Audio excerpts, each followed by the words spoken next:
যে দেখুন একজন 50 টাকা নিয়ে এসেছেন ভাই। 50 টাকায় কত টাকা পাবেন? 50 টাকা 30 টাকা পাবেন। এই যে দেখুন এক কর্নারে হচ্ছে ছেঁড়া, ওনাকে 30 টাকা দেওয়া হলো, আপনি খুশি হতেন নাকি?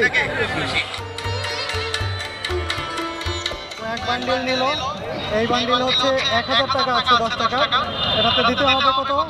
1100 টাকা। বন্ধুরা, আফগানিস্তান মোড় থেকে শুভেচ্ছা জানাচ্ছি আমি সাউদ্দিন সুমন।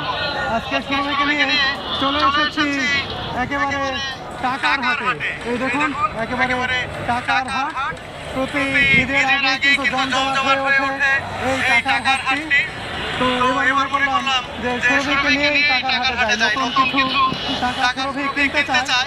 এছাড়া আমার কাছে কিছু ছেঁড়া নোট রয়েছে, সেই ছেঁড়া নোটও এখান থেকে এক্সচেঞ্জ করে নিতে চাই।